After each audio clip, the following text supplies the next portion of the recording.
पूज्य प्रातः स्मरणी से गुरु चरण उपस्थित मेरी आत्माओं,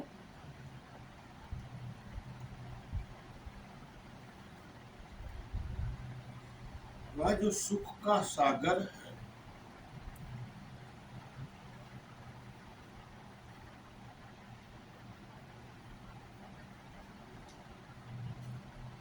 और उसकी जब चिंता करते लगता है हमारा मन,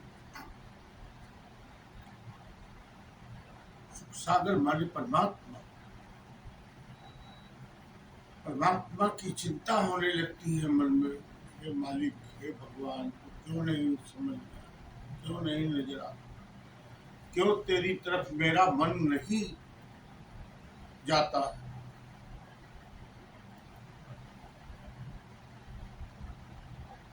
किसी भी जो उत्सव की तरीके से किए जा रहे हैं,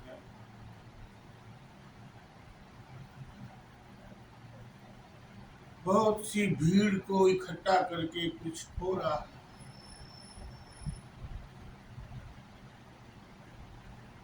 उससे ईश्वर परमात्मा का कोई लेना देना नहीं।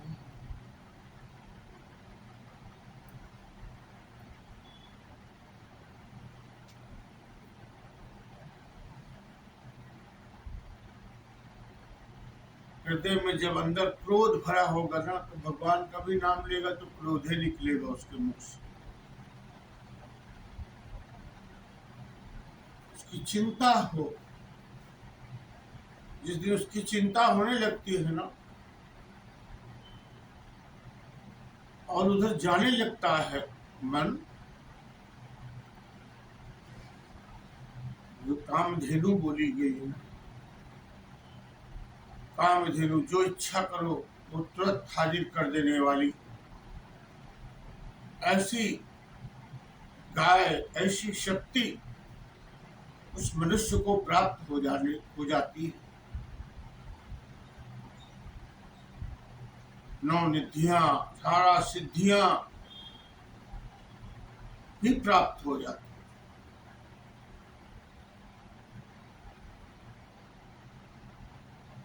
किसी भी ज्ञान का उपयोग बहुत से प्राणियों के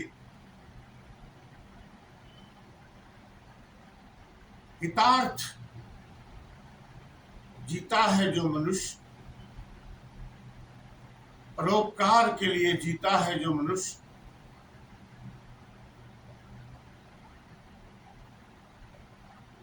बहुत सा धन होने से क्या हो,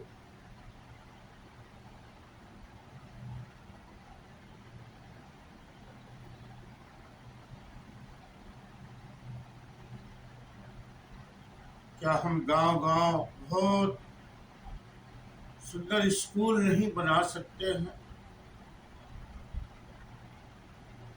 अच्छे स्कूल हों, बच्चों को अच्छी विद्या मिले, अच्छे शिक्षक हों, अच्छा ज्ञान मिले। मनुष्य ज्ञान से ही कुछ भी बन सकता है। MA, BA सब ज्ञाने है, PhD ज्ञाने है, IAS ज्ञाने है, IPS ज्ञाने है, कमिश्नर का ज्ञाने है। उस ज्ञान तक पहुंचने में आप पहुंच जाएंगे तो आपको वो पद प्राप्त हो जाए।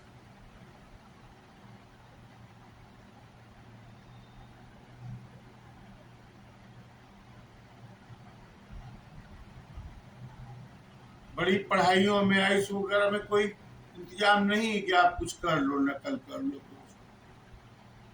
बहुत जल्द जवाब देना होता है, बहुत पूरा का पूरा लिखना होता है। आप अपना जब 100% देते हैं तब आपका 90 आता है। ऐसे ही परमात्मा की दुनिया में जिस दिन मन चिंतित होने लगे, ईश्वर की याद में पूरा खाली हो जाएगा मन, सारी चीजों से उपराम हो जाएगा, सारी चीजों को, काम, लोभ, अहंकार, सबको इनको।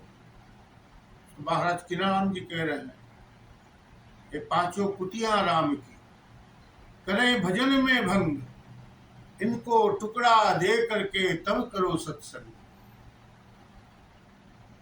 कुत्ते से कह दिया गया काम, लोभ, अहंकार, मोह, क्रोध, ये सब कुत्ते बता दिए हैं महाराज ने। सच में क्या ये पशुता अगर निकल जाए मन से, तो मन तो उस जगह जरूर पहुंचेगा जहां पर नौ निधियां मिलती। निधि माने एक दौलत, एक शक्ति।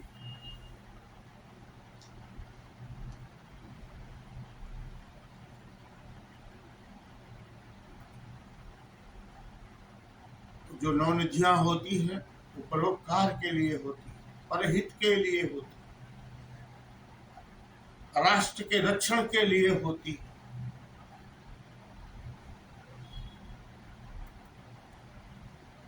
आदिकाल से राजाओं ने, चक्रवर्ती सम्राटों ने संतों के चरणों में झुक करके संतों से मार्गदर्शन लिया है। संत महात्माओं के प्रवेश में ऐसा ही सब लिखा हुआ है कि गुरु वशिष्ठ आते हैं, विश्वामित्र आते हैं, राम के चरण पखारते हैं, सब भाई मिलकर के उनका आदर करते हैं, सम्मान करते हैं। गुरु का सम्मान सबसे ऊंचा है। गुरु संत ही होते हैं।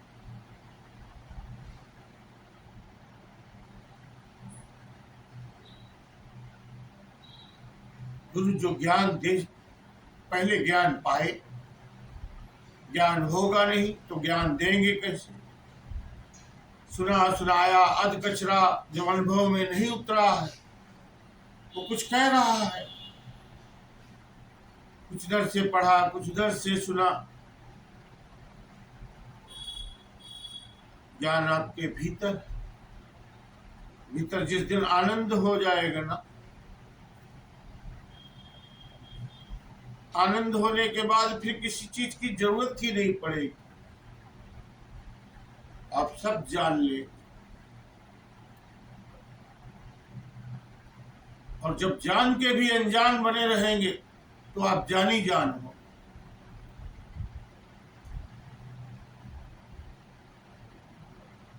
जिनको कोई था ना ले, कोई तौल ना ले, अतौल बनना है। जो अपने को तौलाते फिरते हैं, अपना वजन आते हैं,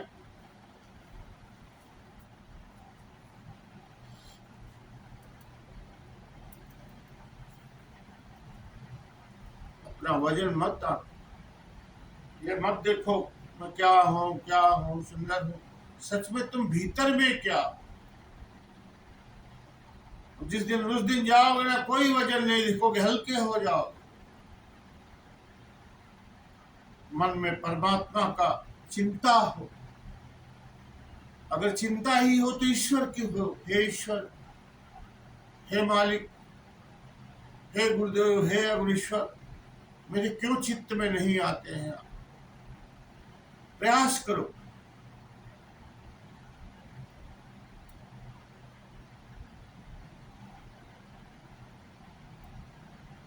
खूब प्रयास करो। जब ना हो तो थोड़ा नाराजगी भी व्यक्त करो, दुख भी व्यक्त करो।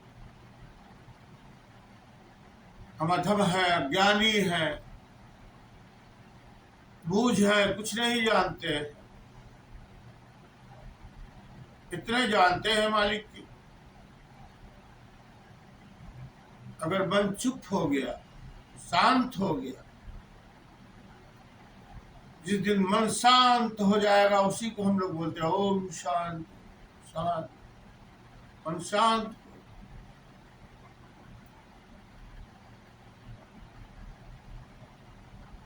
जो मन की शांति है संसार का सबसे बड़ा आनंद है। तो क्या मन शांत है? अशांत, शांत, इतना अशांत है कि अशांतता को पार कर रहा है। मनुष्य मनुष्य का खून का प्यासा होते जा रहा है।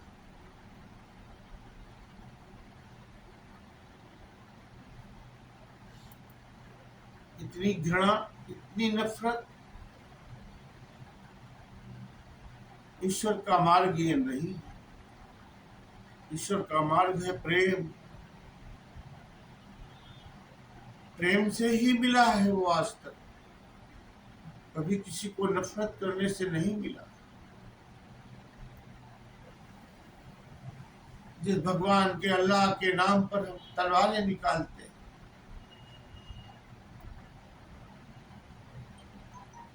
उन्हें तो हम क्या जान रहे हैं वो क्या है। दूसरों के कहने से हम मानने लगते। क्या आपके अनुभव में उतार के देखेंगे ईश्वर क्या है।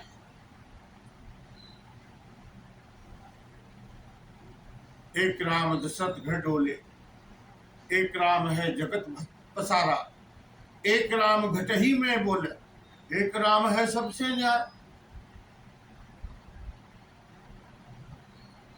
राम के जन्म के हजारों साल पहले भगवान शिव के बारे में कहा जाता है कि राम राम राम। कहते सूर्य आज भी यही शब्द बोलता है, राम राम जप रहा।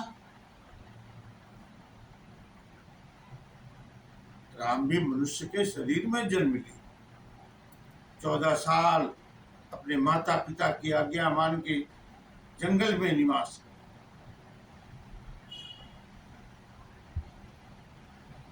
अपने आप को परखे, अपने अंदर की शक्तियों को टटोले, उन शक्तियों को अपने परोपकार के लिए, अच्छे जनों को आगे करने के लिए कहते युद्ध किया। ज्ञानी रावण लेकिन अहंकार हो जाने के कारण उसका पतन हो जाता है। ज्ञानी है, महाज्ञानी, लेकिन इसी बात का उसको अहंकार है कि मैं ज्ञानी हूं। जो जान कर अनजान होता है वो जानी जान होता है। जो जानकर ये जनाते घूमता है कि मैं बहुत जानता हूं। दुनिया अपने आप को बहुत चालाक समझती है। 1.5 अकल में एक अपने पास और बचे में सारे दुनिया को समझती है। अब ऋषि महाप्रभु की वाणी है,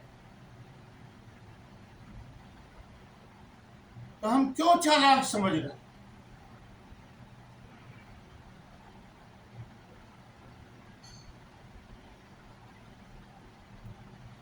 इसलिए हम चालाक, अपने आप को बहुत चालाक न समझे, बहुत ज्ञानवान बने।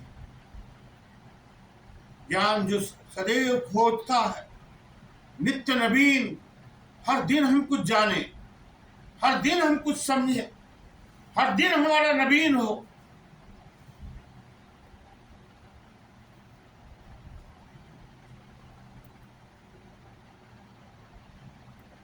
नित्य नवीन परमात्मा क्या है, जो नित्य है, नया है, कभी पुराना नहीं। परमात्मा थे, परमात्मा होंगे, भगवान थे, अब भगवान जन्म लेंगे नहीं, तो हमेशा विराजमान, घट घट में विराजमान, कण कण में विराजमान। उस ईश्वर को जानने के, समझने के लिए ज्ञान है। जब झांक के देखोगे सच क्या है। परिवार सच है, धन दौलत दुनिया के ऐश्वर्य क्या ये सब सच है। बने रहेंगे, कायम दायम रहेंगे आप नहीं। हर दिन बदल रहा। हम बच्चे से जवान हो रहे, जवान से बूढ़े हो रहे, हर दिन घटते जा रहा। क्या इस घटते हुए समय में भी उस अवघट को जान सकते हैं?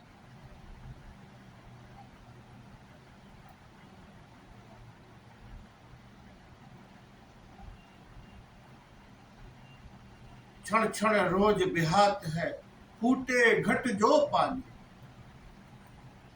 टूटे हुए घड़े से जैसे एक एक बूंद पानी गिर रहा है, वैसे ही हम लोगों का गिर रहा, खत्म हो रहा, एक दिन खाली हो जाए।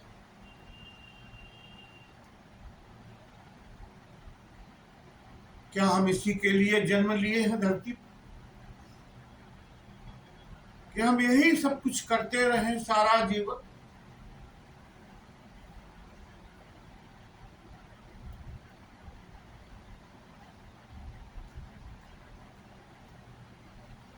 कभी अच्छा सोचने में, कभी अच्छा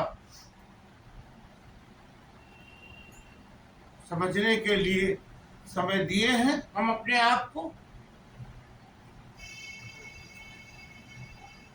क्या हम अपने आप को परमात्मा की तरफ ले जाते हैं? सच में अगर ले जाते हैं तो शून्य की समाधि है, जहां पर विचार भी शून्य हो, न कोई संकल्प रह गया, न कोई विकल्प रह गया, न भूत रह गया, न भविष्य रह गया। वर्तमान में देखा, अपने एक एक श्वासों की गिनती को समझता है। सांस ले रहा है, उसके मन में विचार अति उत्तम उत्पन्न हो रहे, सांसें ले रहा है, मन गंदे विचारों में लीन। हम श्वासों को क्या कर रहे हैं? गंदा कर। पवित्र भाव से ली गई सांसें जहां पर छोड़ी जाती है और ली जाती,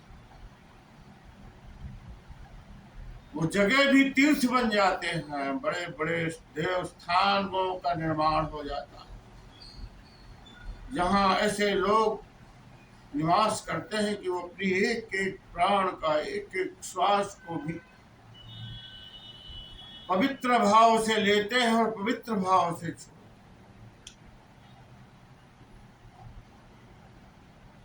मन में कोई शत्रुता नहीं, कोई नफरत नहीं, कोई घृणा नहीं, कोई झूठ नहीं, कोई पाखंड नहीं।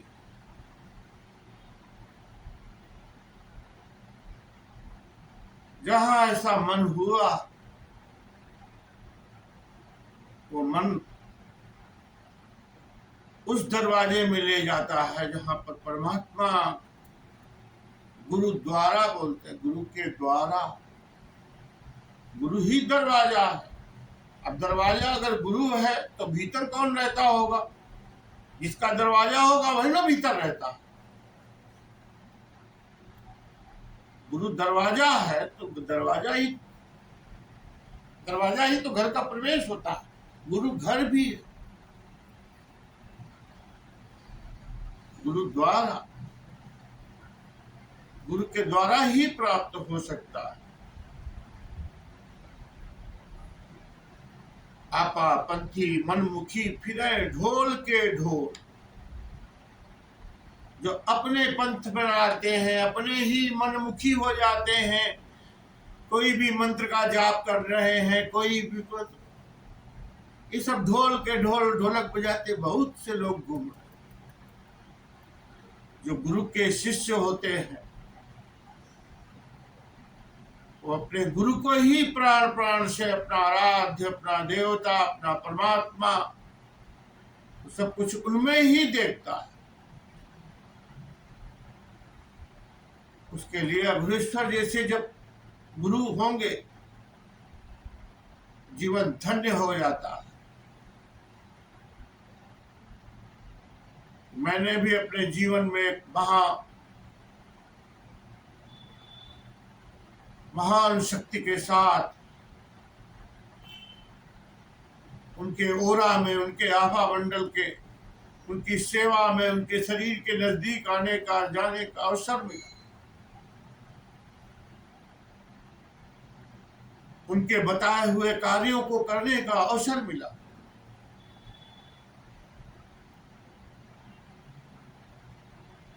बाबा ने प्रचार मंत्री बनाया मैंने। जो भी उन्होंने प्राण श्वास दिए थे वो सारे प्राण श्वास मैंने सर्वेश्वरी समूह के प्रचार के लिए अपना लगा दिया।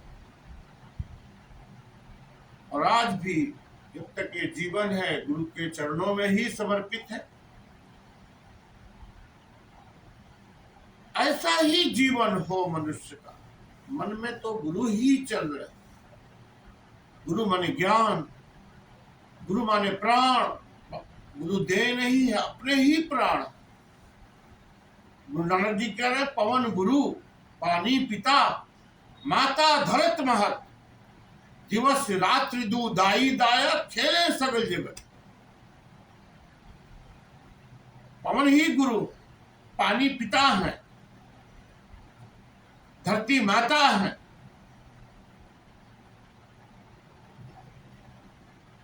पानी ही पड़ने से सब बीज प्रज्वलित होते हैं, पल्लवित होते हैं।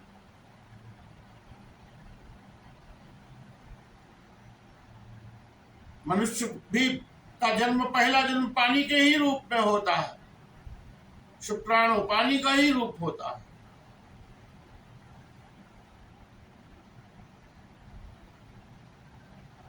अब समझें ईश्वर कहाँ है। ईश्वर तो हमारे मन में है। मन ही में तो उनको लाना है। जब तक मन में नहीं लाएंगे तब तक ईश्वर कहाँ से। उसका आपका नाम ही है मनुष्य। हमारा नाम है मनुष्य। हम मन रूपी ईश्वर को जान सकते हैं। जो मन ईश्वर में लगे। ईश्वर क्या है? परम प्रकाश, परम ज्ञान, परम आनंद। उससे बड़ा कुछ भी नहीं है। परम आनंद, सच्चिदानंद। चित्त में आनंद ही आनंद है। चित्त में चिंता नहीं है।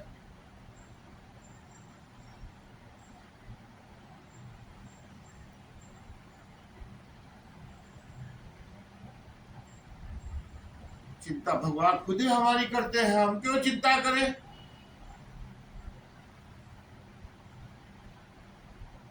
मेरे साथ कोई अगर है शक्ति तो मेरी चिंता करती है, तो मैं भी क्यों चिंता करूं? जिस दिन मैं अपनी चिंताएं करने लगूंगा, उस दिन वह जो शक्ति है, वह जो गुरु है, जो आत्मा है, आपके पास से हट जाए। आप उसको अपने पास बनाए रखना चाहते हैं उस शक्ति को, तो आप मत चिंता करें, मत दुख में रहे, मत संताप में रहे, मत पीड़ा में रहे।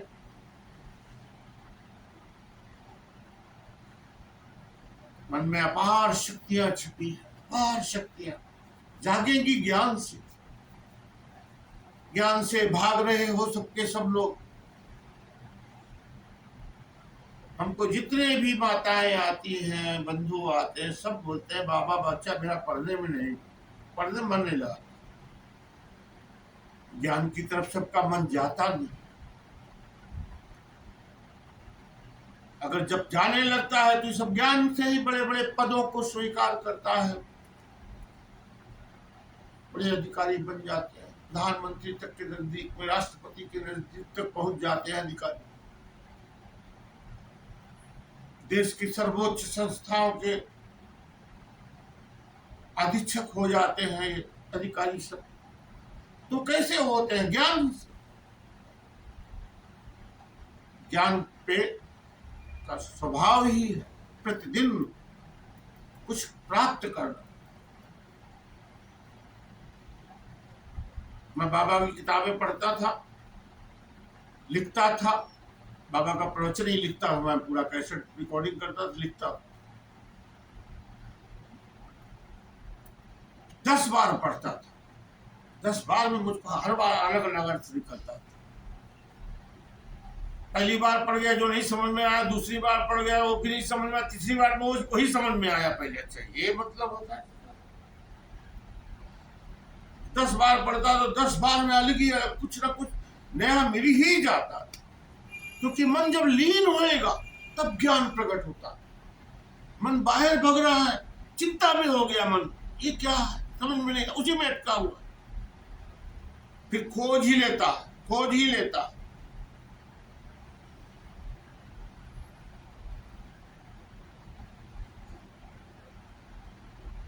जब अमर वाणियों में मनुष्य का मन उलझता है, परमात्मा तुरंत सुलझा देते, तब तक एक दूसरी वाणी आ जाती कि आप एकदम शांत हो जाए।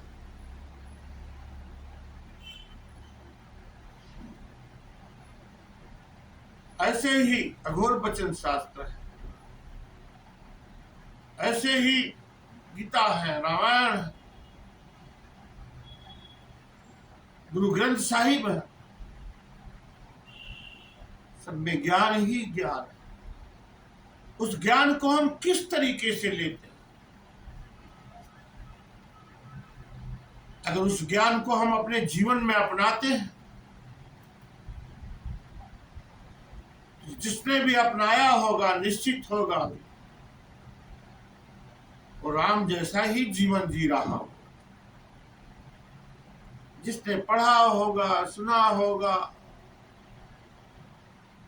हमारे तो पूरे उत्तर भारत में हमारी संस्कृति है, फसल सब कट जाती है, उसके बाद सब रामायण का पाठ कराते हैं।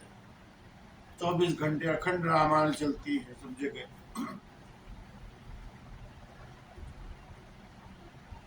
अखंड रामायण क्यों? खंड खंड में नहीं है परमात्मा, खंड ही।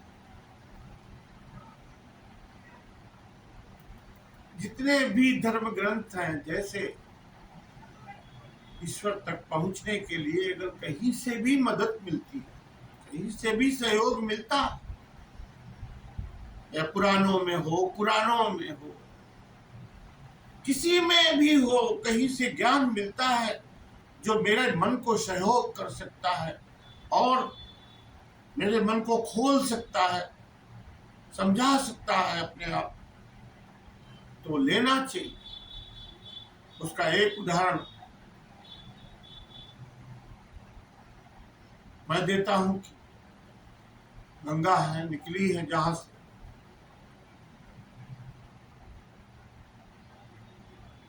100 किलोमीटर आते आते गंगा में कम से कम सैकड़ों नदियां मिलती हैं, सैकड़ों झरने मिलते हैं, सैकड़ों उपझरने मिलते हैं।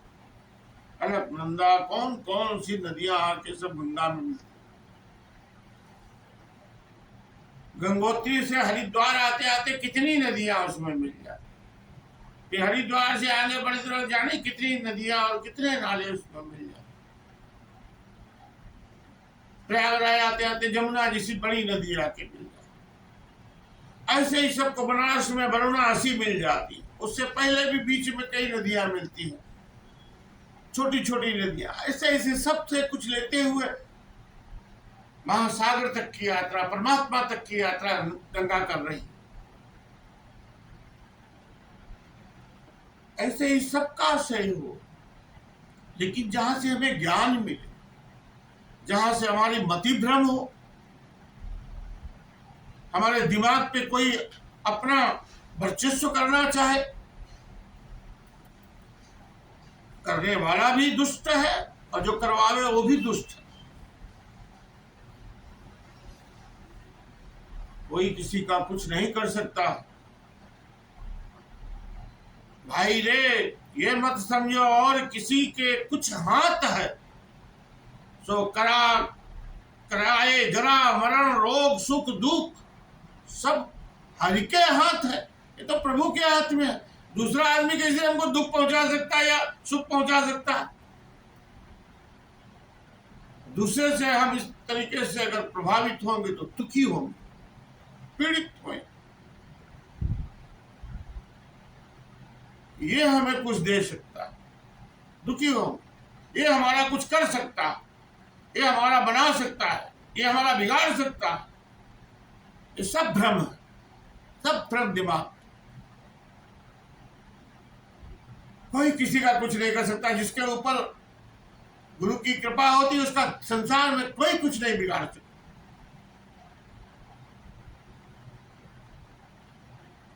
गुरु की कृपा तभी होती जब हम गुरु के बताए हुए रास्तों पर चलते हैं, उनकी बताई हुई साधनाएं, उनके बताए हुए जीवन के हर क्षण को जीने की कोशिश किया जाए। सबसे आनंद पूर्वक जीवन वही है जहां गुरुओं का ज्ञान है। जहां गुरुओं का अभाव है वहां बड़ी कलह है, बड़ा राग, बड़ा काम, बड़ा लोभ, बहुत बड़ा अहंकार सर पर उठा के मनुष्य चलता रहता है। उस बोझे से बाबा बोलते ना, अपनी ही लाश अपने कंधों पर उठाकर चल रहे हैं। कुछ काम भी नहीं है, फुर्सत भी नहीं।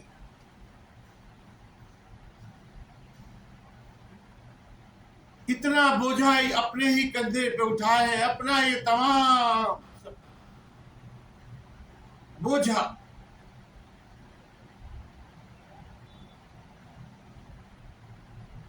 बोझे को हल्का करो।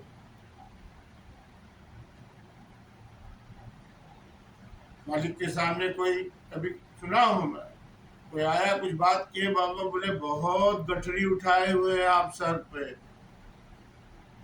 बहुत वजन है, हल्का करके आइए, सब गठरी उतार दीजिए। बोले नहीं बाबा हम खाली है, नहीं आप देखेंगे, जाके देखेंगे, देखेंगे आप जानेंगे, आप बहुत वजन लादे हुए। तो गठरी काहे की है? यही बांधे हुए हम लोग अपनी कामनाओं की, अपनी इच्छाओं की गठरी, अपने संकल्प विकल्प की गठरी।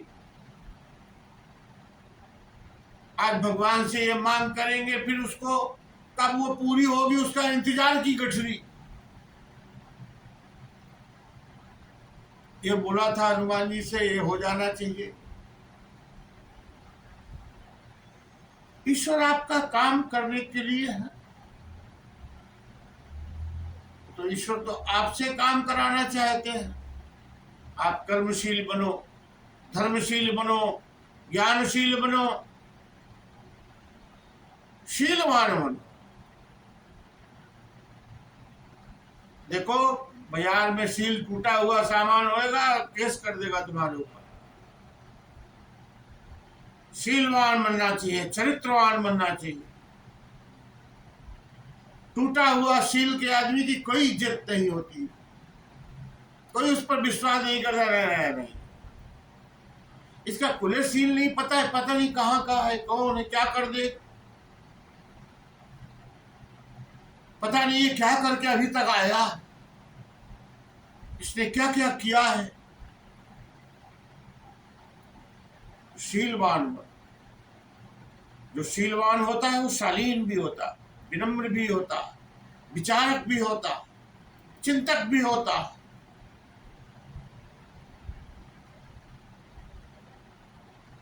जो नम्र है, विचारक, वो साधु। नम्र बन, जितना मीठे अच्छे शब्दों से किसी से भी बात करे, बहुत ही अच्छे ढंग से बात करे। कभी भी दिमाग में कभी ना रखो मेरा कोई दुश्मन है, कोई नहीं है। आएगा सामने देखेंगे तब।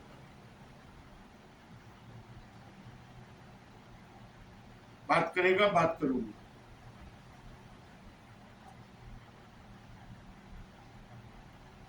उससे हमारा शरीर का बहुत बड़ा हिस्सा, जो हम किसी को ये समझने लगते हैं कि ये मेरा बुरा कर रहा है, मेरा वे है, मेरा दुश्मन है, मेरा बाधक है। मनुष्य के मन का सबसे बड़ा गिरना यही होता है, क्योंकि दुश्मन हर समय याद रहता है। गली में, कूचे में, घर में, बाथरूम में, खाने में, सोने में, हर जगह वो याद है। दोस्त होएगा तो कभी कभी याद आएगा, जब कोई जरूरी काम पड़ेगा तो। दुश्मन हर समय याद है। बाबा बोले भूल के भी किसी से बैर मत करो, निर्भय होके जियो, निर्भय होके जियो, कोई भय न रहे मेरा कोई कुछ बिगाड़ देगा, कोई भय नहीं। निर्द्वंद, कोई द्वंद खोपड़ी में न चले, सारे द्वंद्वों से मुक्त हो जाए। नहीं तो कुश्ती चल रही खोपड़ी के अंदर, उठा पटक उठा पटक उठा पटक, सबको छोड़ दे। वो तभी छूटेगी जब अभ्यास करेंगे, घंटे 2 घंटे जब हम मंत्र का जाप करें। कहीं भी जाप करो, अपने घर में कहीं भी, जिस स्थान पे करने लगोगे वो स्थान जागृत होने लगे। जहां प्राण श्वास शांत होकर के श्रद्धा और विश्वास पूर्वक, प्रेम पूर्वक मंत्र का जाप करते हैं, जागृत हो जाने लगता है वहां, ऊर्जा भरने लगती है। वहां सांस भी छोड़ता है ऐसा आदमी तो ऊर्जा भरने लगती है, शरीर से तरंगे भी निकलने लगते हैं। बहुत सी चीजें हम देख नहीं पा रहे लेकिन हो रही। न्यूट्रिनो हमें नहीं दिखाई पड़ता है लेकिन होता है, वो आता रहता है, गिरते रहता है। अब वो इस धरती का पदार्थ भी नहीं, फिर कहां से आ रहा है? बहुत सी ऐसी चीजें हैं कि हम नहीं देख पाते, लेकिन वो होते हैं। लेकिन जिस ढंग से वो बताए जाते हैं उस ढंग से नहीं होते।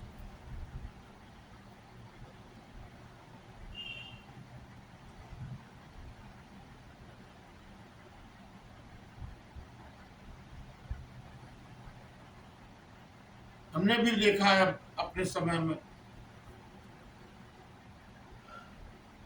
हम लोग अच्छे घर की लड़की है, क्षत्रिय परिवार की, पूरा कुरान की आते याद है उसको। बोले तुम पढ़ी हो क्या? नहीं बाबा, तो मेरे अंदर जो है ना वो पढ़ता है, उसको मालूम, और मेरे को माध्यम बना के लेके आता है यहाँ पर आपका दर्शन कराने के लिए। कहाँ गया? तो कहता कराची का हूँ, पाकिस्तान का।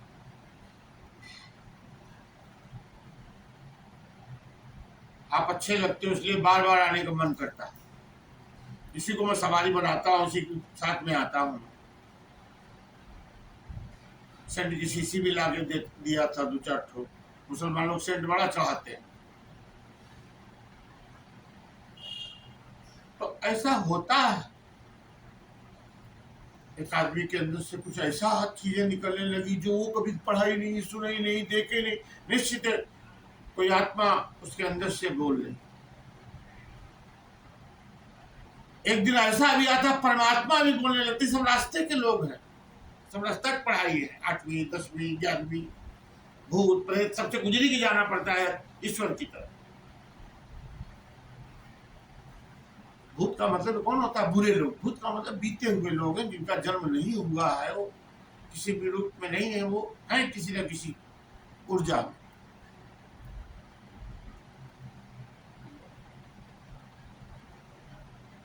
बहुत से ऐसे लोग हैं जो जलाते नहीं है, गाड़ के रखते हैं।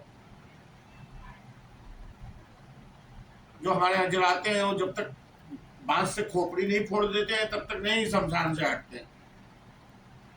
तो कपाल में धनंजय का वास होता। अब उसी धनंजय को वैज्ञानिकों ने नाम दे दिया, डीएनए। बाबा भी बोल रहे हैं धनंजय कि उसमें इतना निवास की खोपड़ी में से डीएनए निकाल के हम बता सकते हैं कि कब जिंदा था, कब मरा था, कौन था, किसकी कौन सी जगह का था।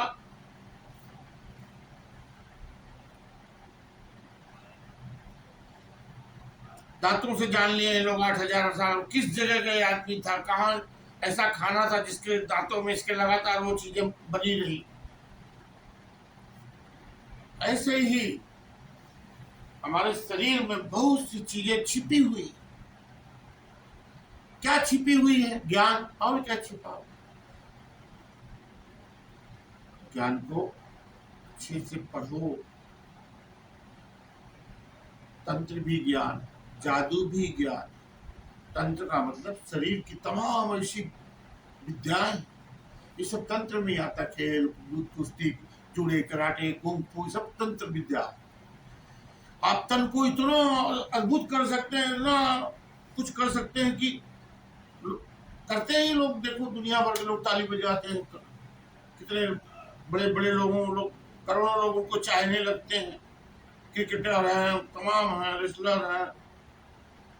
तो तन की विद्याएं हैं, तन को भी इतनी भी उच्च विद्या में ले जाया जाए, मनुष्य चकित्र ले जाता है। जिसे दीवार में छेद किया जाता है, उससे खोपड़ी में नहीं छेद कर पा रहा। और वो पतला सा बौद्ध भिक्षु है और बोलता है कि उनको मुझे अपनी चीप पहले यहाँ रखने दो, ऐसे करके यहाँ रखता है। दो आदमी उसको पीछे से हाथ भी लगाए हुए, जो और उतनी देर में, जितनी देर उसके में लगाया उतनी देर लोहे में छेद हो गया। खोपड़ी में क्यों छेद नहीं हुआ? शक्ति है, इसका मतलब रखी उसने वहां पर। तन की पूरी विद्या मालूम हो जाना, उसी के नाम है तंत्र विद्या का ज्ञान हो जाना। एक एक नस नाड़ी की जानकारी कर लेता, कौन सी नस है, कौन सी नाड़ी है, कहां से क्या, सबकी जानकारी करता है। उसी तंत्र को ज्ञान रखने वालों को डॉक्टर भी बोलते हैं, इंजीनियर भी बोलते हैं, तांत्रिक। महाराष्ट्र में तांत्रिक कॉलेज, इंजीनियरिंग कॉलेज का तंत्र माने व्यवस्था, जो व्यवस्थाओं को सही ढंग से निर्मित कर सके, मकान बना सके, गटर बना सके, कर सके, उन्हीं को इंजीनियर बोलते हैं। मनुष्य का शरीर ठीक कर सके, रोग कर सके, ऑपरेशन कर सके, उसी डॉक्टर बोलते हैं। उसको भी तंत्र विद्या का पूरा ज्ञान, कौन सी चीज गड़बड़ हुई, कहां से क्या करना। तो तंत्र का मतलब शारीरिक विद्या, मंत्र का मतलब मन की विद्या। मंत्र से बड़ा कोई विद्या नहीं, मंत्र के आगे ना कोई विद्या है। और मंत्र में शिव महिमन स्तोत्र में कहा गया, उसकी बीच की दो तीन लाइनें हैं। महिषाना महादेव महिमनो परा स्तुति, अघोरा ना परो मंत्रा, नास्ति तत्वं गुरु पर। अघोर से बड़ा परे, परो मतलब उससे बड़ा कोई मंत्री ही नहीं, ना अस्त होने वाला तत्व गुरु है।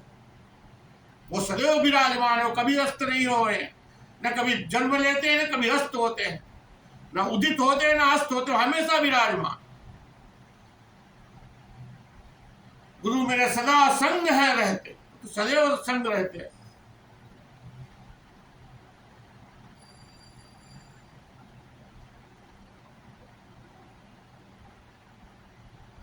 बाबा बोलते थे, मैं गुरु नहीं हूं, तुम्हारा मित्र हूं। मित्र का मतलब वो होता है जिसे मन चाहता है, जिसे मन मिलकर प्रसन्न होता है, वो मित्र होता है। जो मित्र को छल कपट करता है, धोखा देता है, वो कैसा मित्र?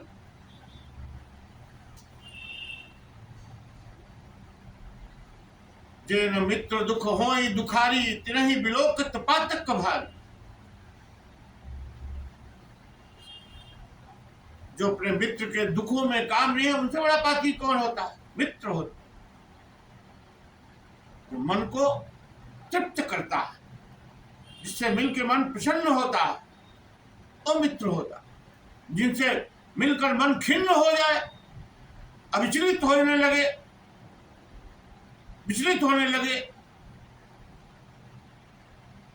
तब तो फिर वहां मित्र नहीं है, कोई और है। मित्र बनाना है तो अपने आप का, अपने मन को ही मित्र बनाना।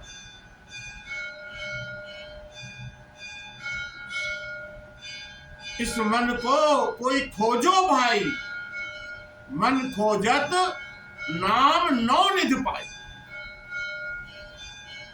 इस मन को खोजते ही उसका नाम परमात्मा का वो मिलता है, उसकी नौ निधियां भी मिलती है।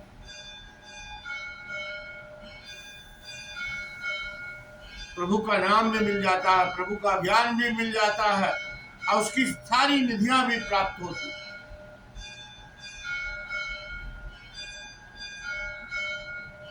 हम साधना नहीं ना करते हैं,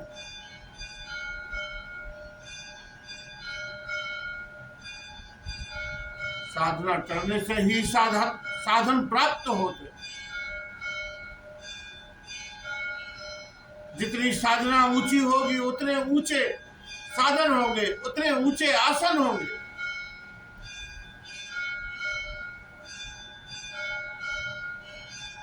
ऊंचे आसनों के लिए अध्यात्म की तरफ नहीं जाया जाता, नीचे जाने के लिए। प्रभु जी मौको चाकर राखो। भगवान का एक पहुंच के नहीं मांगा जाता प्रभु जी मुझको गद्दी दे दो, प्रभु जी मुझको राजा बना दो, नहीं नहीं। प्रभु जी माँ को चाकर रखो। चाकर मतलब आपके नौकर का नौकर, जो आपका काम करेगा मैं उसके काम करूंगा, कपड़े धो दूंगा, खाना खिला दूंगा। प्रभु का चाकर बनता। दासानुदास का भाव है।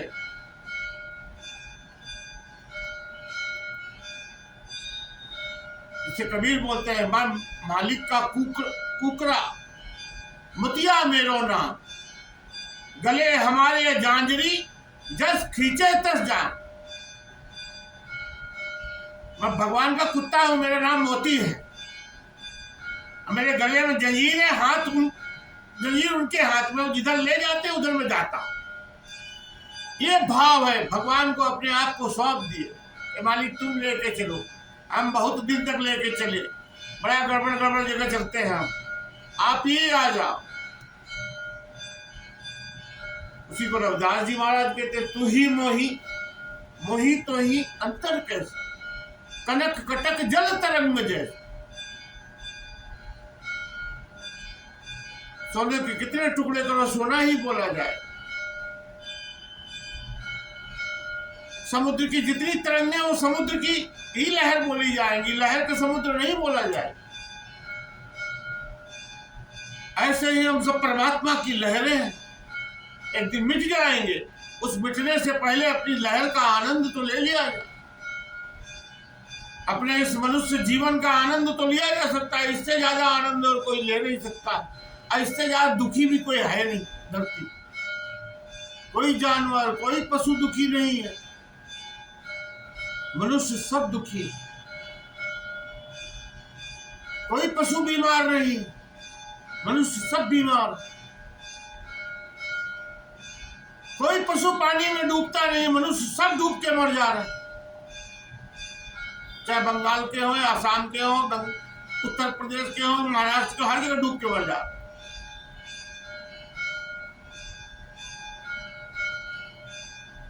चींटी से लेके हाथी तक तैरता है, मनुष्य डूब जा रहा है। क्यों? ज्ञान नहीं है।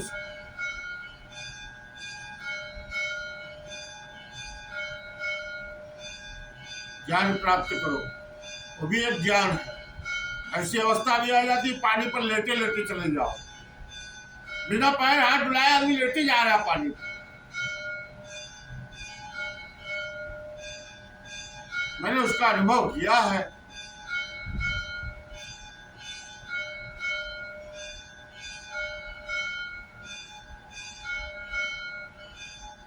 कुछ संबोधि के साथ मैं भी जाता था एक महीने कार्तिक में गंगा स्नान करने, सुबह 4 बजे।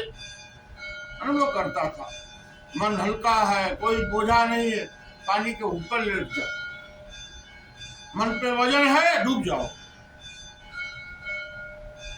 पूरा हल्का कर दो, खाली कर दो, इसलिए गंगा स्नान किया जाता है। कार्तिक महीने में उसमें एक अलग तरंग होती है, पानी में अद्भुत तरंग होती है गंगा में, एक अलग ढंग का प्रवाह होता है। अगर उस शरीर को उसकी छू के निकलता है तो एक ऊर्जा प्राप्त होती है शरीर।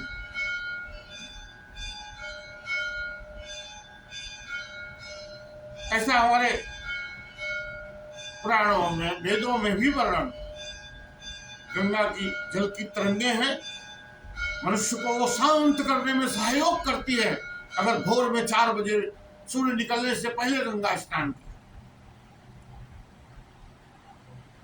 हम 1 महीने जाते थे, पूरा रोज डेली जाते थे।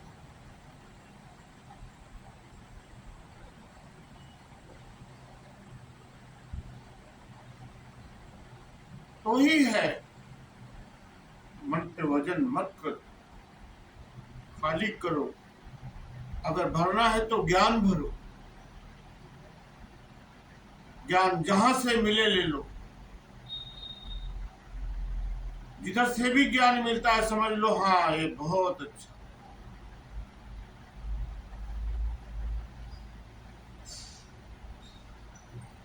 अज्ञानी लोगों से दूर रहो।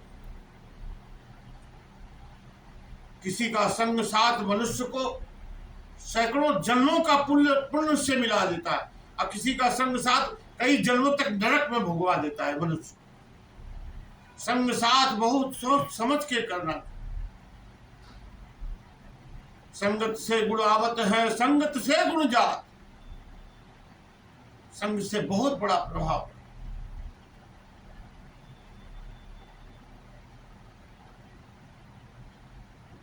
जो गुरुओं संतों महापुरुषों की संगत करते हैं, दिव्य आत्माएं हो जाते हैं, बड़े बड़े पदों पर पदासीन होते हैं। हमारे प्रधानमंत्री जी ऐसे ही बहुत से संत महात्मा महापुरुषों की वो सेवा में रहे, बहुत सी साधना की। उनका चेहरा भी बताता है जो तपस्वी है, किसी से नहीं डरते।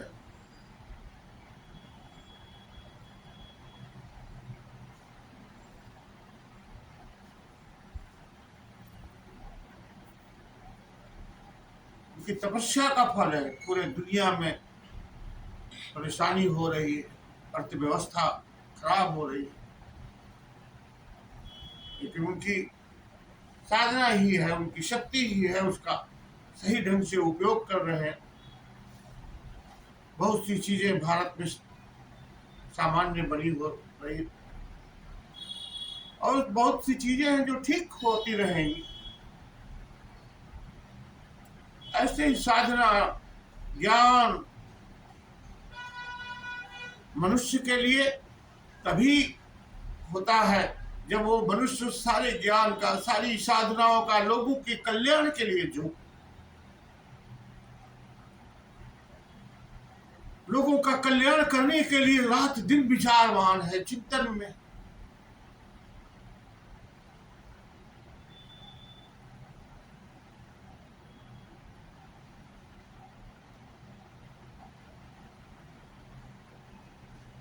मैं तो चंद्रशेखर जी के साथ बहुत रहा हूं, मैं देखता था 20-20 घंटे जगे रहते थे। खाना खाए, टहल के आए, फिर थोड़ी देर बिस्तर पे लेटे, फिर उठ के कब 4 बजे भोर तक किताब लिख रहे हैं। 3-4 घंटे सोते थे। कब सोते थे? फिर 4 बजे बाहर टहल रहे हैं, रोड पेड़ लगवा रहे हैं आश्रम में। ऐसे तपस्वी लोग आते हैं, तब बड़े बड़े पदों को सुशोभित करते हैं। गुरुओं की कृपा उनके ऊपर हो। हम लोग भी तपस्वी बने, साधना करें, ज्ञान प्राप्त करें,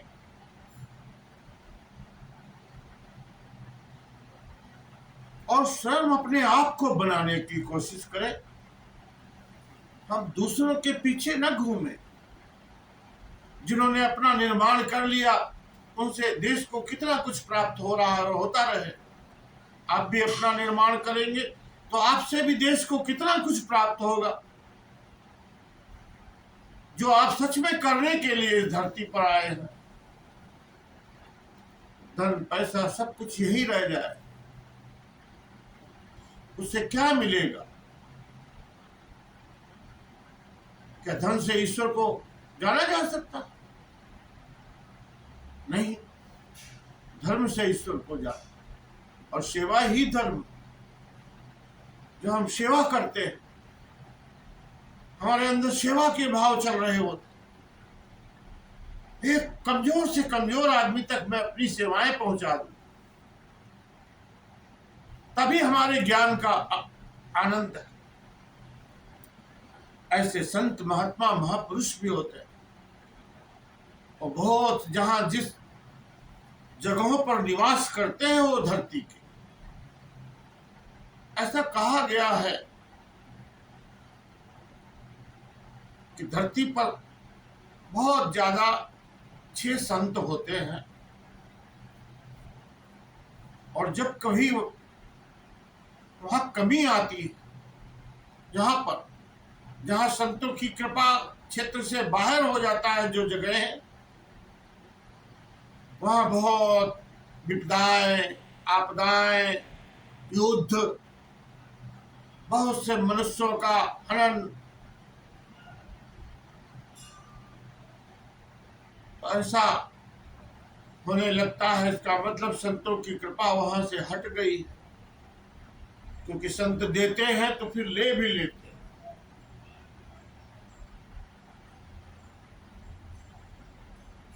काली को भरत है, भरत को ढरकावत है, फिर चाहत तो फिर भरत है। अवघड़ पीर सूखी नदियां बहावे नीर। कहते हैं अवघड़ पीर लोग जो होते हैं वो सूखी नदियां में पानी बहने लगता है, उनकी कृपा हो जाती है।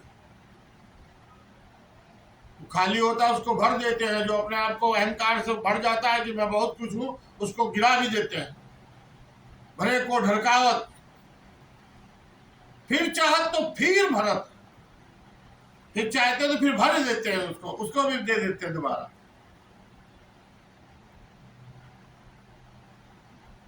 ऐसे ही संत महात्मा होते हैं जिनकी कृपा से ये देश, दुनिया, धरती पर कुछ ऐसे लोग हैं जो सच में ईश्वर से जुड़े हुए,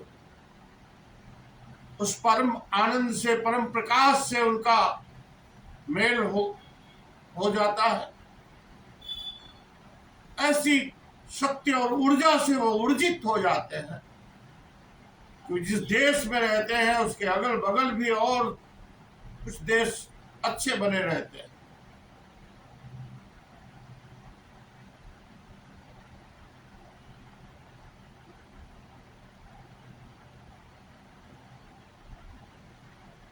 मैं तो यही प्रार्थना करता हूं आप सबसे, संतों महात्माओं को पढ़ें, उनका नाम लेने से या बहुत बड़ा जुलूस उठाने से ज्ञान प्राप्त नहीं हो जाएगा।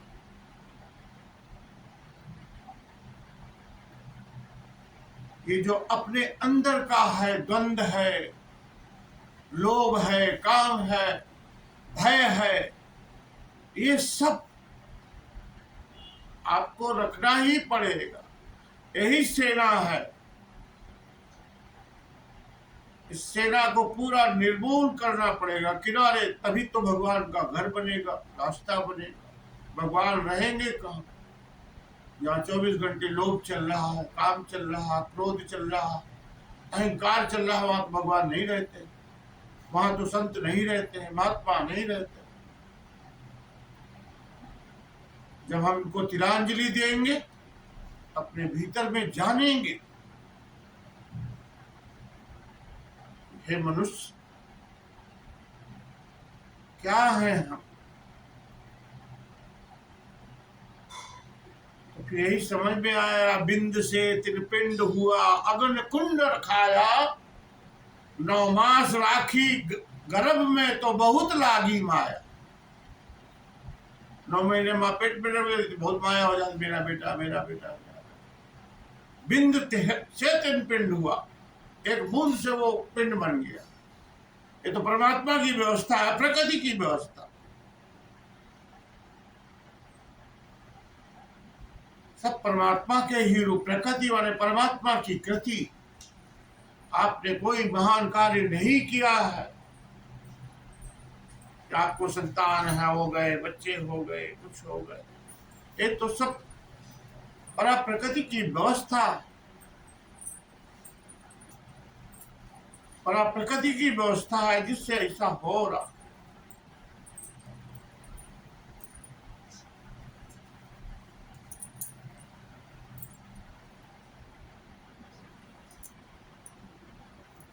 परा प्रकृति हमारे अंदर, हमारी प्रकृति का दर्शन हो कि हमारा परमात्मा ने किस कृति के लिए, किस कर्म के लिए, किस चीज के लिए मुझे निर्मित किया है। मैं भी अपना लक्ष्य जानूं, अपने अंदर उद्देश्य जानूं, मैं किस लिए आया हूं, क्या जीना चाहता हूं। और यदि अगर हम जो जीना चाहता हूं उसका कहीं से दिखाई पड़ रहा है कि ऐसा ही कुछ जीना चाहता, तो सच में फिर वो जीना होगा। जो मनुष्य ईश्वर के रास्ते पर चलता है वो करोड़ों करोड़ों लोगों के लिए हितकारक होता है, बहुत से लोगों का कल्याण करता है, भला करता है।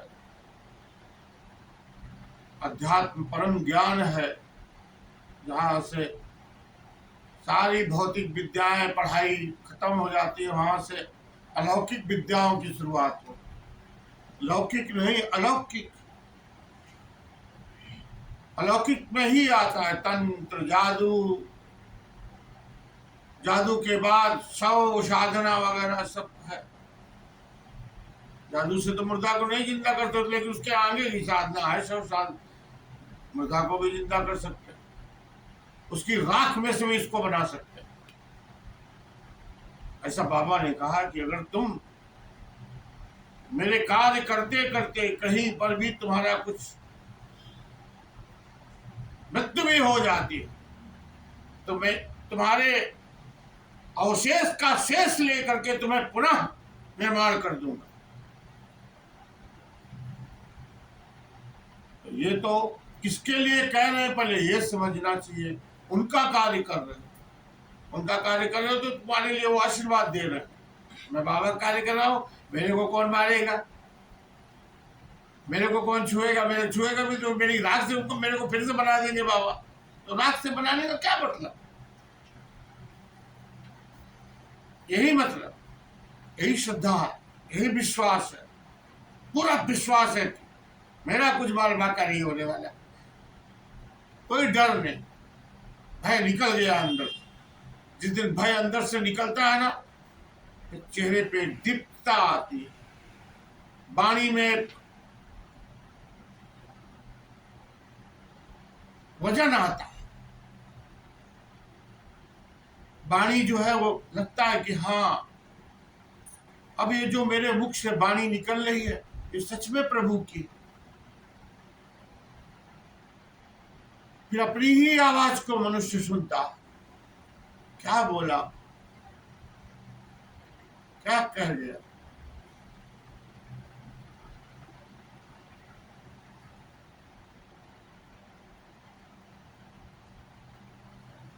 जैसा ईश्वर बोलता है वैसा ही संत महात्मा बोलते हैं, क्योंकि संत महात्मा के हृदय में ही परमात्मा रहता है। परमात्मा किसी मंदिर मस्जिद में नहीं रह सकता है, संत महात्माओं के हृदय में निवास करता है। संत महात्मा ही उनका जानने वाले, समझने वाले, उनके प्रति अपार श्रद्धा और प्रेम रखने वाले तो संत ही है। इसीलिए कहा गया संत का हाल भगवंत न जाने। भगवान भी नहीं जानता है कि संत का मतलब क्या हो।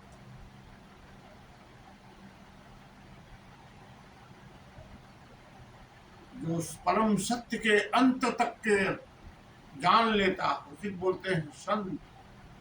जिसे भगवान बुद्ध को बोला गया तथागत, संपूर्ण तथ्यों से आगत। अब कोई तथ्य छिपा बचा नहीं संसार में ऐसा जिससे वो आगत नहीं है। सब कुछ की जानकार, समस्त ज्ञान के स्वामी।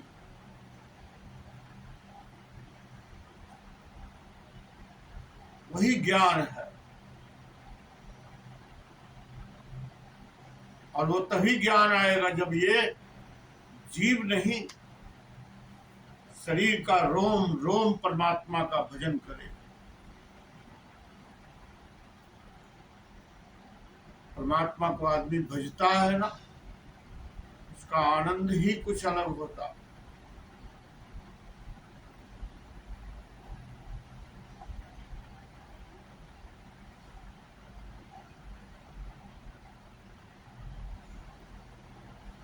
भज उसी के भगवान आते हैं भजन से। भजन का मतलब क्या है? सत्संग, सत्य विचार, सच्ची बातें जो सही ढंग से हम समझ सके। जब हम बहुत बड़े बड़े पुस्तकों और पुराणों में जाते हैं, उनमें जैसा लिखा है वैसा हम नहीं कर सकते।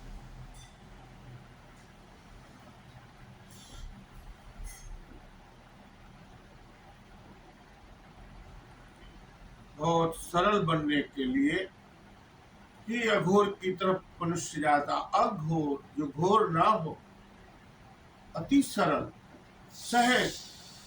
इसीलिए जो अघोर के स्वामी हैं भगवान शंकर, उनको उनके अघोर मुख को भी बोला गया है भोलेनाथ अवघड़ दानी। 5 मुख है, 5 मुख से में एक मुख को बोला जाता है भोलेनाथ अवघड़ दानी।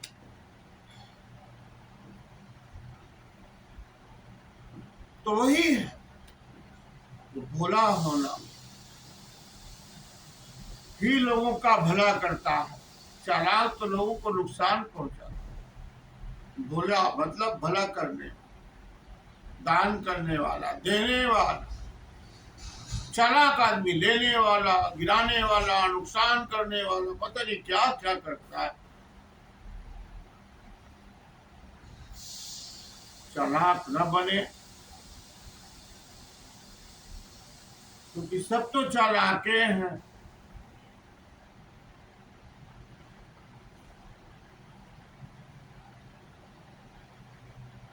तीन ठो दोस्त थे, एक ईसाई था, एक मुसलमान था, एक हिंदू था।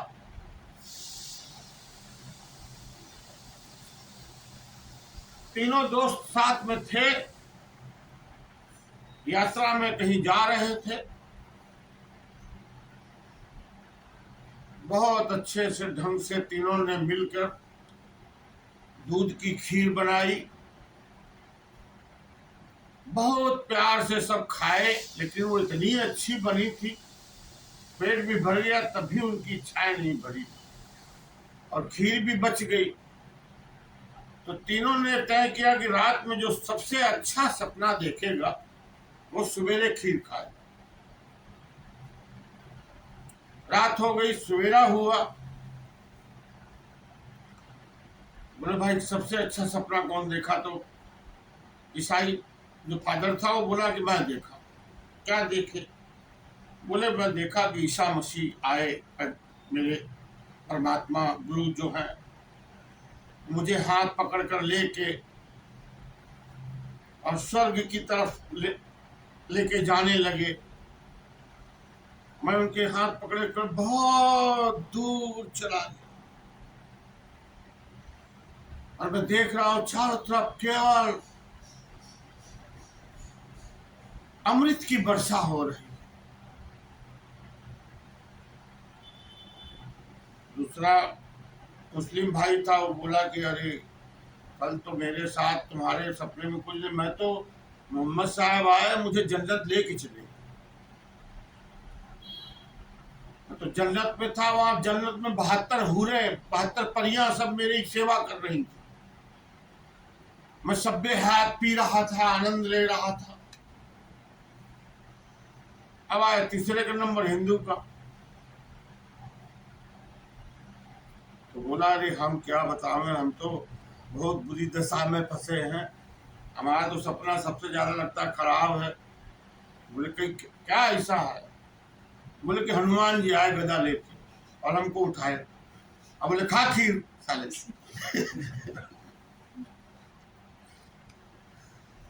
बोले भैया डर के मारे, बोले नहीं मारूंगा गदे से, मैं पूरा खीर खा गया। बोले सही में खा गए? तो सही है, मैं हनुमान जी आके खड़े थे तो मैं क्या करता? तो बोले तुम हमको बुलाते ना भाई। अरे बोले तुम 7वें आसमान में थे और ये जन्नत में इतना दूर थे, हमारी आवाजें नहीं तो तक पहुंचती, इसीलिए हम नहीं बुलाए। एक जने जन्नत गए हुए हैं, एक जने परमात्मा के साथ घूम रहे हैं। तो हम डर के मारे सोचे कि जो कह रहे हैं हनुमान जी पहले पालन करो। तो ऐसे सब चालाक, सब चालाकी उसमें कर रहे थे, थोड़ा ज्यादा चालाक था, वो खा गया खीर। चालाकी ना करें, चालाकी से मतभेद होता है। देखो तीनों में से एक चालाक बन गया, खाई गया खीर, सही में नाम लगा दिया हनुमान जी का। ऐसे होता है, हम चालाकी से कुछ काम गलत करते हैं, फिर भगवान का नाम लगा देते हैं। ऐसा भगवान ने किया या कराया। जिस दिन भगवान करेंगे ना, आनंद ही आनंद होगा। जहाँ भगवान रहते हैं, बैठते हैं, बोलते हैं, वहीं तो भगवान का आनंद मिलता है। और कहाँ भगवान का आनंद मिलेगा।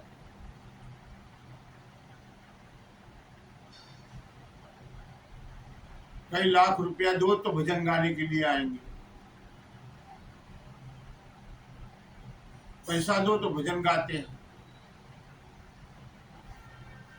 भजन गाने के लिए अंदर का जरूरी है ना, कि आपके अंदर सच में आप भगवान से प्रार्थना करना चाहते, सच में हम उनकी शरण में जाना चाहते, तो जाना चाहिए।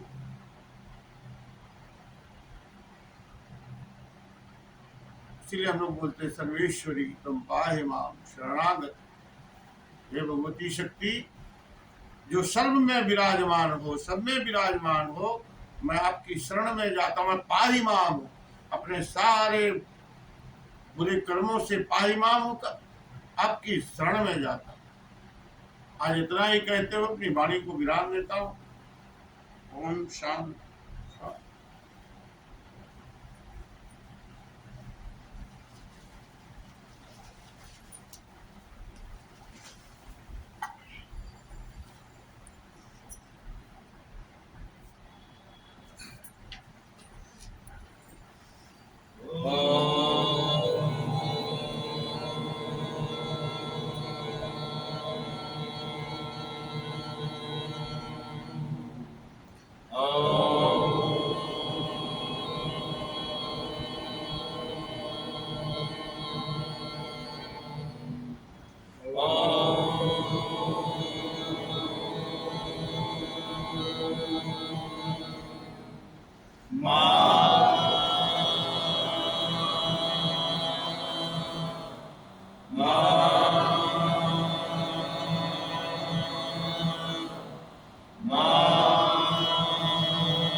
Good.